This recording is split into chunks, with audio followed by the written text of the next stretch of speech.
a few days ago, there was cautious optimism when we talked about Ukraine. The people were fighting very hard. The White House praised their bravery while also issuing sanctions, but also sending Putin $100 million every single day for oil. That optimism is fading a bit tonight as Putin shows he has no intention of scaling back in the face of a very proud and resistant Ukrainian people. New aerial footage shows the extent of Putin's bombing campaign on densely populated residential areas. This is really, really, really hard to look at. Entire apartment buildings reduced to rubble. This is a slaughter of innocent people for the simple crime of wanting to keep their own freedom. Seeing images like that is terrifying in a country that maybe you visited. Nothing more did they do except wanting to maintain their own freedom from Russia. Russian forces are advancing on the port city of Mykolaiv, which is to the south, a major part of the fight to take control of the Black Sea coast. Over to the west of Mykolaiv, you've got Odessa. They're targeting that city as well. That fight could start at any time. It's a very popular coastal city, a very beautiful place. It might not be for long. And take a look at what happened to a group of journalists for England's Sky News near Kiev. It's astonishing video. It's very scary. Let's go ahead and take a listen for a second.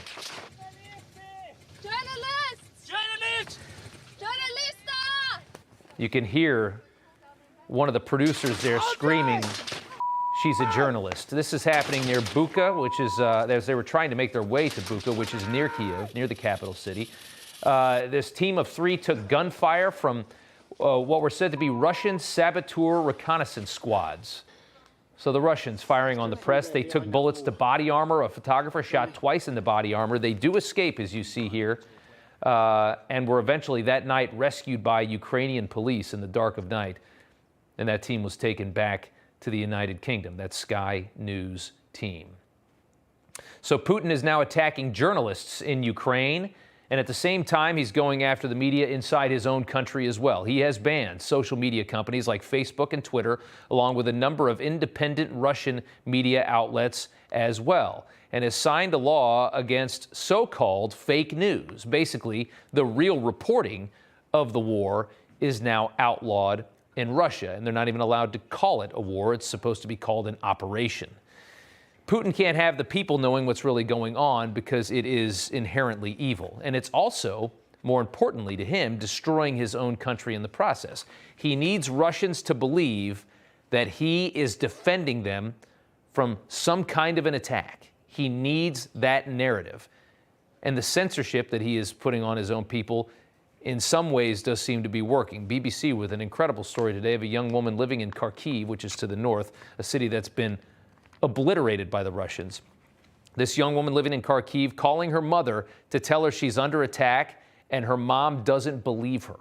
Her mom thinks the Ukrainian government is killing its own people and blaming it on Russia.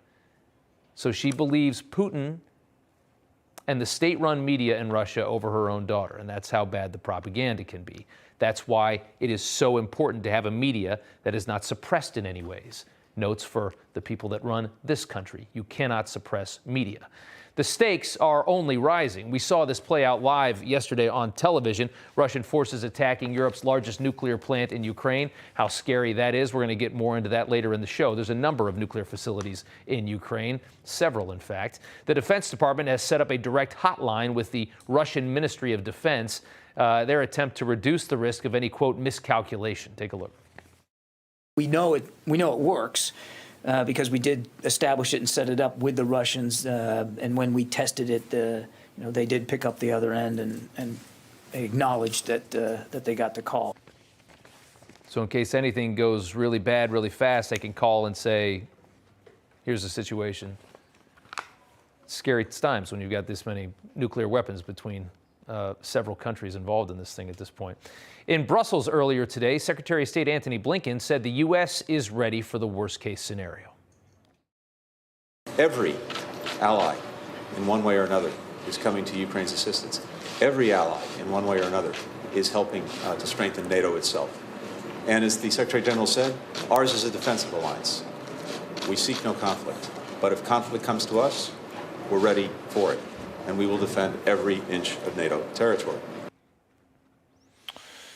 So tonight, it's important to remember most Americans obviously live a very, very comfortable life. We sweat the small stuff in this country. And the thought of this thing spinning into a major war is terrifying, and it's surreal. It's almost impossible to think for most people who live in this country. Imagine a bombing of your city. But 2 weeks ago, everyone said there's no way Putin actually invades this other country. Not everyone, but a lot of people did. And many still can't believe he's slaughtering Ukraine's people on live television every day. While his own country falls apart, he continues to do this.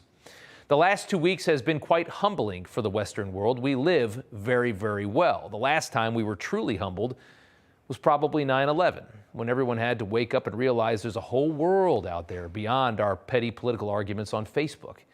And the world can get very scary very fast. In a situation like this, where the bad guys have a massive nuclear arsenal, is something that this country hasn't faced since the end of the Cold War. It's been a long time.